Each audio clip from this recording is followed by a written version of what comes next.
여러분이 가지고 있는 원고는 굉장히 긴데 그거는 제가 한 몇 년 되는지 정확히 알지 못하겠지만 한 2, 3년 전에 이 제목으로 책을 하나 냈습니다. 제가 최근에 나이가 많아서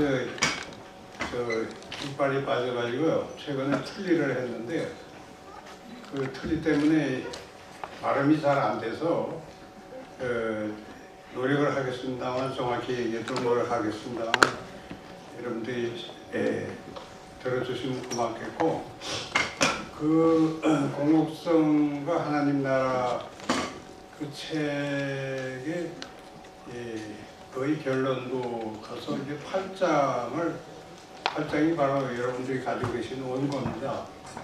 근데 오늘 20분만 얘기하라고 해서 그걸 다 읽을 수 없고 그래서 제가 원고를 다시 나만 보는 원고를 다시 만들어 왔습니다. 그래서 네 장인데 아마 빨리 읽으면 20분 안에 읽을 수 있지 않을까 이렇게 생각합니다. 아무래도 시간을 아끼기 위해서 읽는 게 좋겠습니다. 제가 약 50년 동안 직업적 신학자로 살아오면서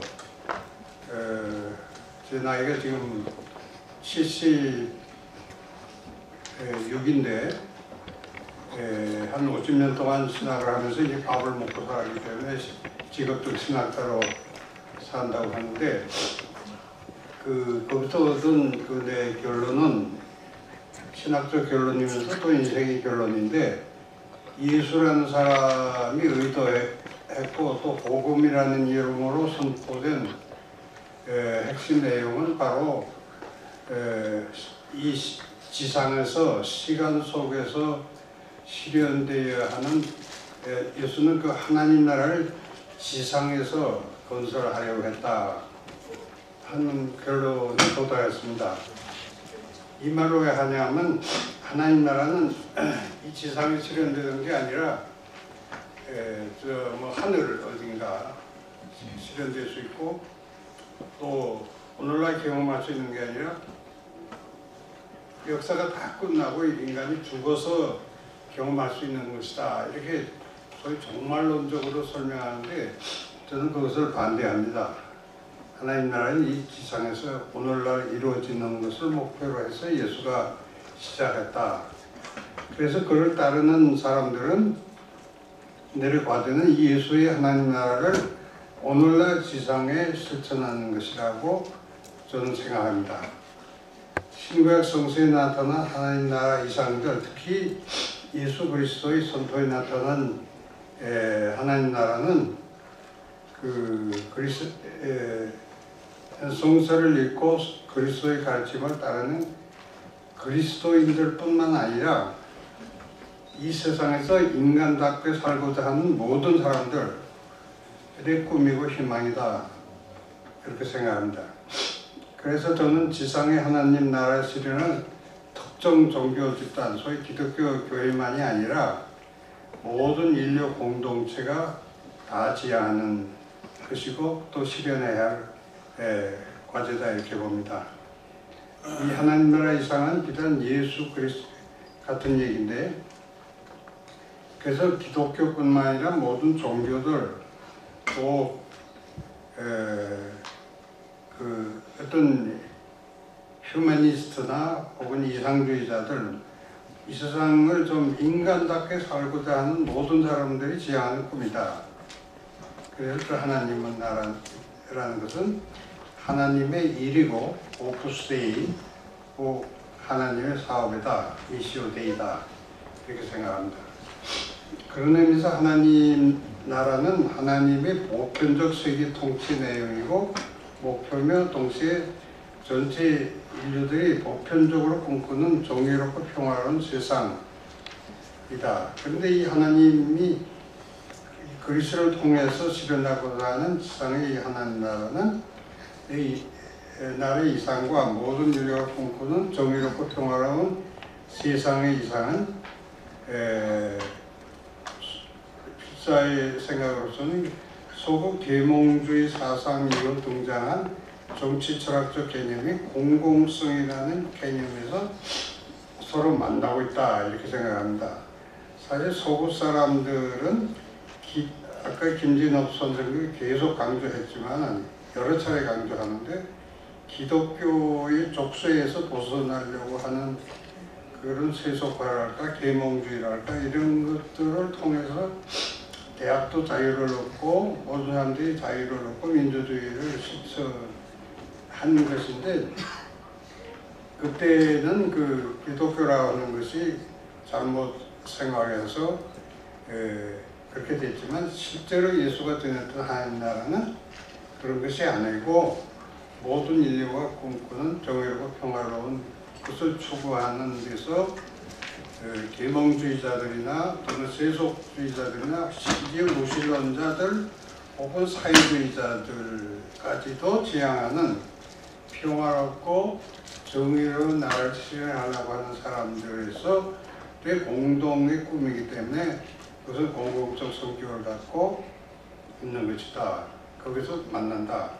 그래서 하나님 나라는 어떤 종교 집단의 사유물이 된다든지 또 무슨 어떤 한국에서 지금 문제가 많이 되어 있지만 어떤 특정한 종교의 아이디어니 이런 것이 아니라 인류 전체가 지향하는 그런 목표라는 것을 강조하고 싶습니다. 그러면 우선 하나님 나라 개념부터 간단히 생각해 보는데 그것을 위해서는 첫째 하나님 나라는 그 하나님이라고 하는 뭐랄까 속성이랄까 하나님의 품성이 도대체 하나님이라고 하는 분이 어떤 분이냐 하는 데서부터 설명을 해야 되는데 그 사람은 성서에서 창조자고 따라서 세계는 그에 속해 있고 그가 세계를 지배한다고 되어 있습니다. 인간은 그의 동역자며 하나님의 이렇게 속한 이 세상 혹은 땅을 인간들은 임시로 분배받아서 그 안에서 총지기로서 산다. 그러니까 하나님의 일에 봉사하면서 산다.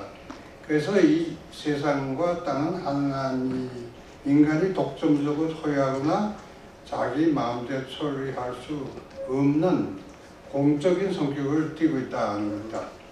우리가 신학에서 하나님이라고 하는 말은 또 십계명에서 하나님 외에 다른 신이 존재하지 않는다.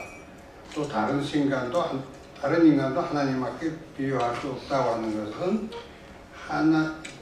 하나님은 공공적 존재이기 때문에 어떤 신이나 어떤 개인이 독점적으로 소유할 수 없다. 그러니까 그가 만든 이 세상도 어떤 정치 세력이나 어떤 대기업이나 경제 세력이 이 세상을 독점하거나 사유화할 수 없다. 사유재산으로 삼을 수 없다. 그렇게 이해하는 데서 하나님의 창조주고 지배자라는 것은 그의 공적 성격을 말하는 것입니다. 그 다음에 출애굽기에 나타난 하나님이 이스라엘 백성을 이집트에서 해방했다고 하는 사건은 바로 어떤 인간의 세력이 다른 인간을 종으로 만들거나 지배하거나 노예로 삼을 수 없다고 하는 겁니다. 그래서 이게 말한 것처럼 이 세상의 역사는 그 해방의 역사, 자유를 향한 그런 역사인데 그 자유의 주체가 바로 하나님 나라라고 하는 겁니다. 그래서 무슨 근대까지 왔지만 식민주의나 제국주의나 군국주의와 같은 이러한 그 힘이 가진 자들이 인간을 억압하는 것을 부정하는 해방자 하나님이라고 하는 것은 인간은 모두 자유하고 평등하다는 것을 말하는 겁니다. 세 번째, 하나님은 제왕과 군주의 하나님이 아니라 민중의 하나님이었습니다. 이집트나 이런 다른 바빌로니아나 모든 다른 나라의 신들은 대개 누구의 신이냐면 제왕이나 황제의 신이어서 그 제왕이나 황제들이 돈을 엄청 들여서 성전을 짓고 거기서 예배하는 하나님인데, 이스라엘의 하나님은 그런 성전을 가지고 있지 않고 광야에서 돌아다니는 하나님. 이 모세를 만날 때도 저 이집트의 그 광야에 나온 떨기나무 속에서 만나고, 또 그 하나님의 또 다른 신들처럼 왕궁에 자기 거처를 성전을 정하지 않았는데, 사실은 이 하나님이 잘못되기 시작한 것은 솔로몬, 다윗 솔로몬 이후에 그들이 지은 성전에 갇히기 시작하면서 오늘날까지 교회라고 하는 울타리 속에 갇혀서 하나님이 오해되기 시작해서 하나님은 제 구실을 상실한 그런 존재로 남아서 오늘날 소위 하나님을 가장 믿는다고 하는 사람들이 하나님을 가두고 있다고 하는 사실을 여기서 얘기합니다.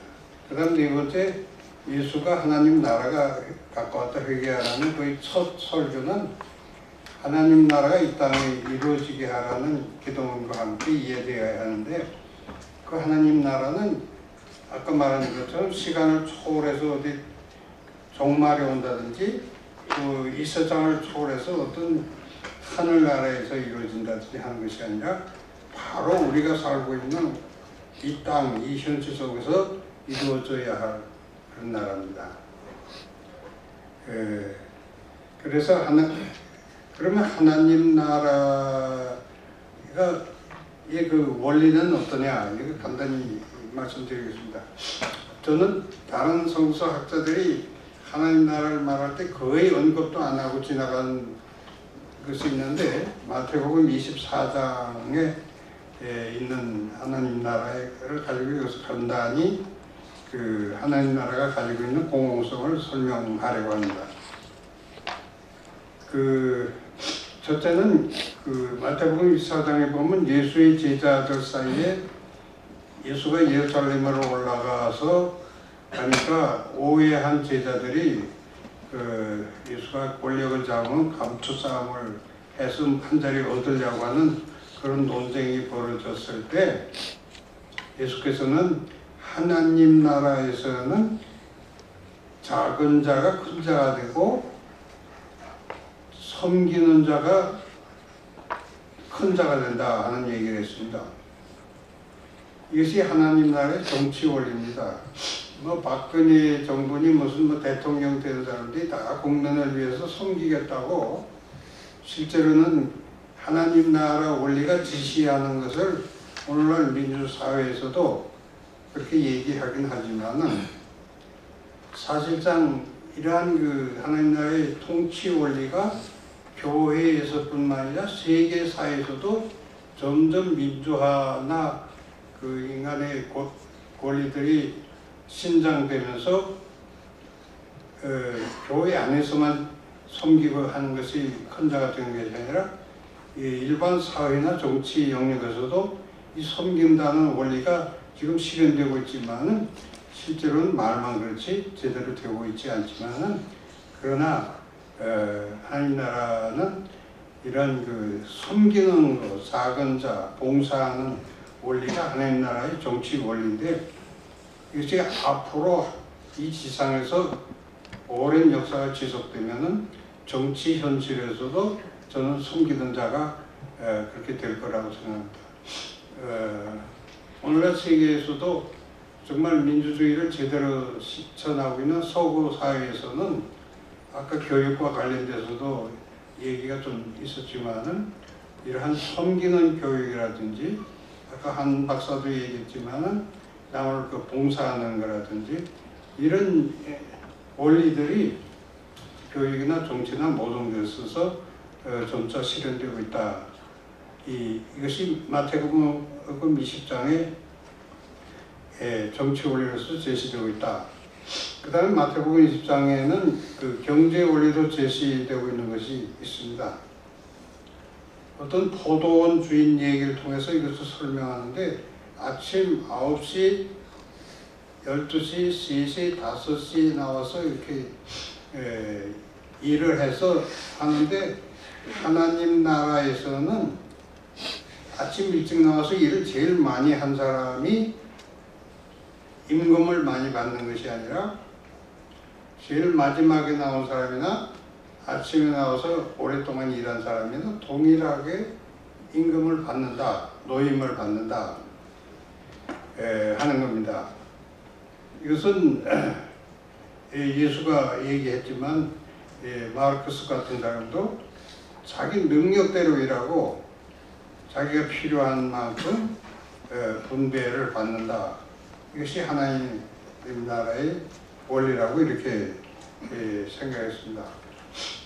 그래서 마르틴 루터는 종교 개혁을 하면서 무슨 얘기를 했냐 하면은 인간이 구원받는 것은 공로, 업적으로 받는 게 아니라 은혜로 받는다. 그런 얘기를 썼는데 제가 루터를 많이 공부했습니다만은 저는 그것을 신앙의 원리에 적용하지 않고 사회 원리, 특히 경제 원리에 적용해서 생각하고 있습니다. 글도 좀 썼는데 우리 자본주의 사회는 하여튼 공을 많이 세우는 사람이 그만큼 더 많은 대가를 받는 것으로 되어 있는 게 자본주의 사회입니다.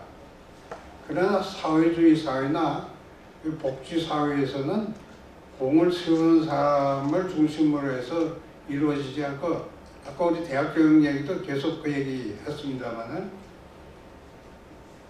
공을 많이 세울 수 없는 약한 사람 또는 장애인인 소위 은혜로밖에 살 수 없다. 은혜라는 것은 남의 도움으로밖에 살 수 없는 사람들도 필요한 만큼 분배를 받는다.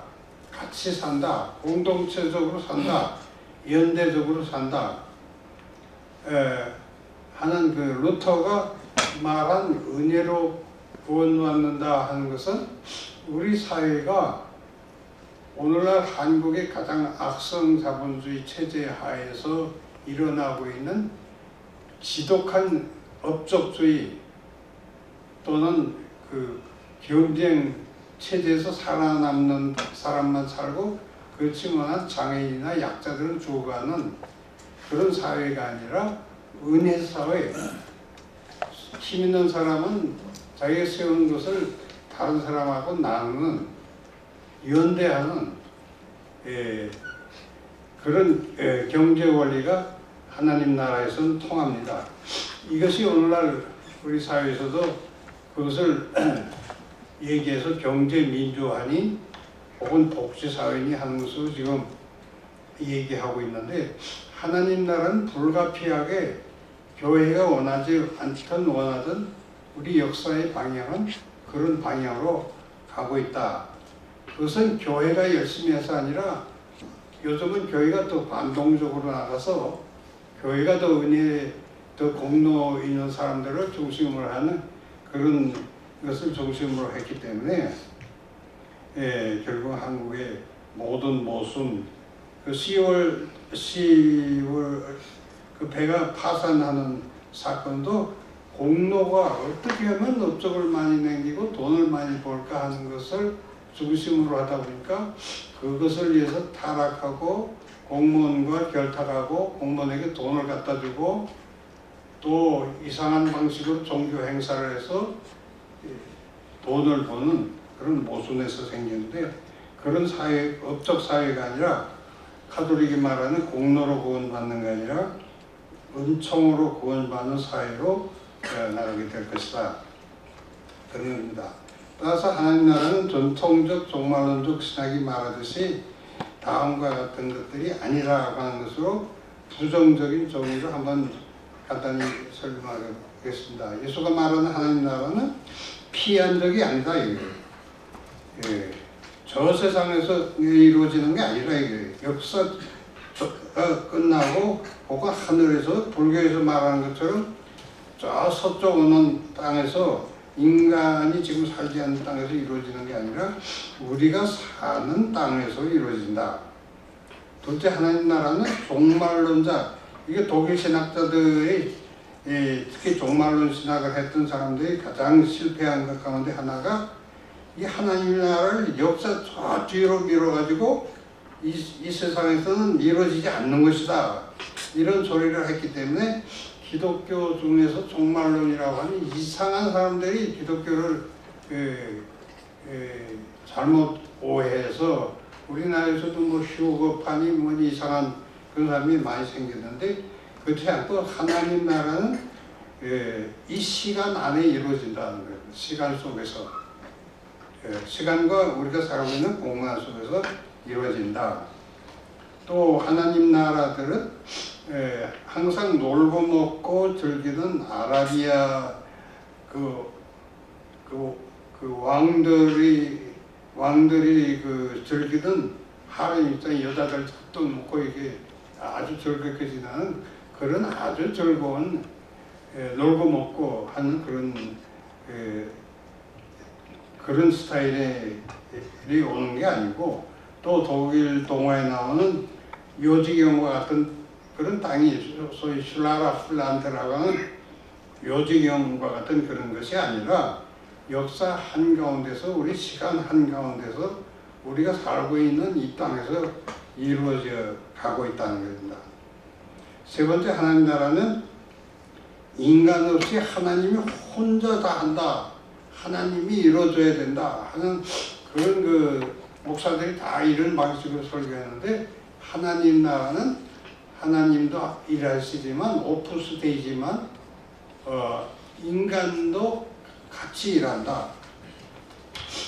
옛날에 어거스틴이나 뭐 이런 사람들 때문에 인간이 좀 뭐 하는 거는 그건 큰일 나는 짓이다. 하나님하고 인간이 같이 협력해서 구원을 이룬다. 또는 하나님 나라를 이룬다. 그러면 그 인간의 공로를 주장한다고 해서 그건 이단이라 그렇게 해서 소위 그 시너지즘이라고 하는 그 신인 협동수를 이단으로 규정했지만 그렇지 않습니다. 하나님 나라 하나님도 일하시고 그 뜻을 따라서 인간도 그 방향으로 같이 일하는 짓을 이루어진다. 그러니까 그리스도인들도 맨입으로 넣어서 사과가 입으로 떨어지기를 기다려서는 안 된다. 그리스도인들이 열심히 싸워야 된다. 그 다음 네 번째, 하나님 나라는 아까 말한 것처럼 특정 종교 집단이나 사회 집단에 의해서 독점될 수 없는 모든 인류가 추구하는 것이다.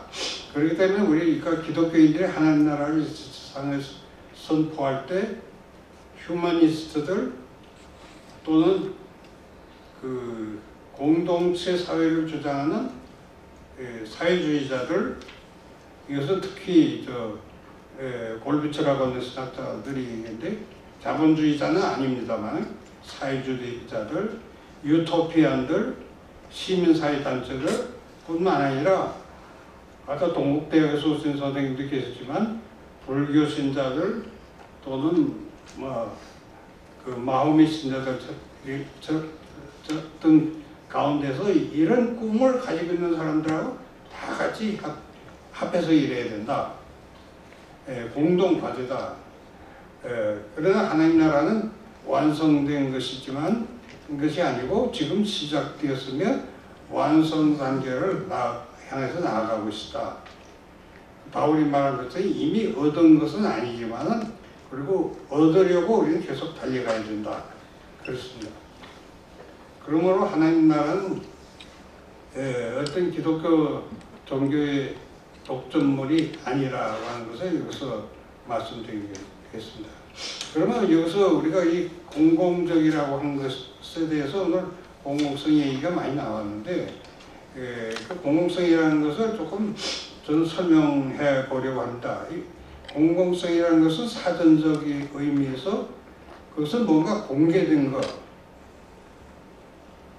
사실적으로 알려진 것, 어떤 경우에도 누구나 접근 가능한 것, 또 널리 알려진 것의 속성 혹은 드러난 것, 사실상 알려진 것 혹은 파악할 수 있는 가능성 안에 영역 안에 있는 것을 공공적이라고 한다 이렇게 말했습니다. 그러니까 공공성이라고 하는 것은 개방되어 있다는 겁니다.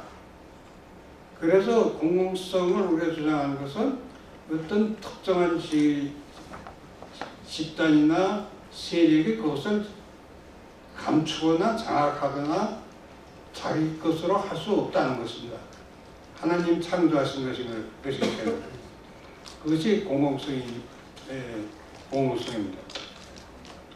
조금 다른 정의를 보면 누구든지 볼 수나 들을 수 있는 것, 개인이 아니라 많은 사람 혹은 전체 대중을 위해서 존재하는 것, 또는 국가나 공공기관들과 관련된 사항들을 우리는 공공성이라, 공공적 성격을 띈 것이라 이렇게 말하고 있습니다. 그래서 우리 기독교에서는 계시라고 하는 말을 쓰는데 공공성이라고 하는 말을 하고 계시라는 말을 칼 바르트라는 신학자는 굉장히 중요시 해가지고 계시라고 하는 것은 그 흑암의 세력, 무엇을 감추거나 독점하거나 은폐하려고 하는 세력들의 모든 것을 이렇게 폭로하는 것, 드러나게 하는 것, 그것이 계시인데 계시성과 기독교의 계시성과 하나님 말씀을 다 알리는 것과 공공성이라고 하는 것은 같은 것이다 이거예요. 하나님은 자기가 뭐 숨기고 뭐 이렇게 하지 않는다는 것이. 이러한 것이 공공성인데 이 칸트 얘기를 좀 하겠습니다. 그 사람이 쓴 영국 평화론에서 이런 말을 했습니다. 공공성이란 다른 사람들의 공적 권리들과 관련된 행위들에서 공공성과 합치되지 않는 것들의 원리는 부당하다. 그러니까 다른 사람의 권리나 다른 사람이 소유한 것이나 또는 다른 사람하고 같이 나누지 않는 그런 것은 부당한 것이다 이거예요. 하나님 창조하고 이 세상에도 허락한 모든 이 세상 재물이나 이런 것을 무슨 한국의 이모씨라고 하는 사람이 혼자 갖는다. 이것은 공공성에 반하는 것이고 반기독교적인 것이고 반공공적이다. 예. 마르크스 같은 경우에 이런 것은 인민의 적이다. 이렇게 얘기를 했습니다. 그 이시라고 하는 사람은 제가 연구를 해보니까 옛날 이완용의 손잡골 되는 사람으로서 이완용 대감이 외정 때, 외정이라고 하는 게 뭡니까? 남의 권리를 침해해가지고 독차지한 그 식민지 아닙니까? 그때 그 우리나라를 팔아먹고 일본 놈들한테 받은 땅, 저 경상도 어디서 받은 땅을 가지고 재산을 점점 정미소에서부터 늘려가지고 지금 그 재산이 뭘 만드냐면 뭐 핸드폰도 만들고 냉장고도 만들고. 근데 그 사람은 이상한 사람이 일하지 않는 사람은 먹지도 말라 이렇게 성서에도 나오고 마르크스도 또 성경을 굉장히 많이 읽었어요. 내가 요새 성경은 안 읽지만은 성경은 신학 때 많이 읽었기 때문에 요새는 마르크스가 1948년에 쓴 헤이겔 법철학 비판이라는 게 열심히 있는데 거기 뭐 종교는 아편이요 뭐 별소리가 다 나와요. 근데 그 말씀이 아니라 그 말이 성경 말씀보다도 예서가 먼저 나오려니까 야곱 놈이 자기가 먼저 나와 형이 되려고 야곱의 저 발목을 꽉 잡아서 요새 뭐라고 그러죠? 남한테 못하게 하려면 뭐라고 그러죠? 발목을 잡는 거예요. 발목 잡는 게 어디서부터 시작됐냐면 야곱 때 시작된 거예요. 그래서 이제 발목을 잡고 있는데 그래도 에서가 먼저 나왔어요. 그때 먼저 나오면 뭐가 주어지냐면 장자가 되는 거예요. 옛날에는 장자가 되는 사람이 모든 아버지의 재산을 다 물려받았어요. 그 다음에 재산권을 물려받고 그 다음에 장자권을 물려받아요. 장자권 물려받고 그 다음에 축복권, 아버지가 이제 잘 살라고 축복하는 거가 있는데, 그래가지고 이 야곱이라는 사람이 화가 나니까 형을 속여가지고 팥죽을, 배고픈 형에게 팥죽을 주고 주택에 장자권 내라 해서 장자권 뺏고 또 축복권까지 뺏었어요. 거기에서, 네, 죄송합니다. 다 끝났어요. 거기에서 마르크스가 논문 쓰면서 어떻게 했냐면, 거기서 아이디어를 얻어가지고 소위 사회주의, 공산주의, 형이 부자들 부르주아 계급이고 동생은 프롤레타리아 민중계급의 이 투쟁, 발목산들부터 시작했다는 그 아이디어를 언제 얻었냐면 18살 고등학교 졸업할 때 얻어가지고, 그 사람 사상이 어디서 나왔냐면 성경의 야곱과 에서에서부터 나왔습니다. 그래서 이 칸트라고 하는 사람이 여기서 이런 공공성이라고 하는 것은 한마디로 얘기해서 남의 공적 권리, 남의 같이 살아야 하는 걸 권리를 침해해서는 안 된다. 이런 상황에서 이제 제가 결론으로 가서 시간이 돼서 말씀드립니다만은, 그래서 하나님 나라는 하나님이 저쪽으로부터 우리를 향해 오시면서 이런 날을 시작하겠다, 이런 것을 기다리는 것을 우리가 기독교에서는 강림절이라고 합니다. 아드벤투스. 이제 12월이 되면 예수 온다고 그러면서 기다리는 거예요. 하나님이 그런 공공성의 일을 하시려고 예수 이렇게 보낸다. 그러면 우리 사람들은 뭐 해야 되냐? 그것을 맞이해서 같이 일한다. 그래서 미래라고 하는 말은 온다고 하는 의미에서 아드벤투스가 있고, 우리가 앞으로 향해서 나간다는 말에서 후토롬이라고 하는 말이 있습니다. 그래서 하나님 나라는 이렇게 오는데 우리가 같이 나가서 형성해서 결국은 이 세상을 공공성을 실현하는, 이 세상은 온 사람이 평화롭고 정의롭게 같이 사는 나라를 건설해 가는데, 인간들은 거기 향해 가고 있어요. 또 하나님 그걸 향해서 오고 있고, 그래서 제가 하나님 나라와 교회라는 공공성과 하나님 나라라는 그런 책을 써서 제 신학의 결론으로 삼았습니다. 감사합니다. 네.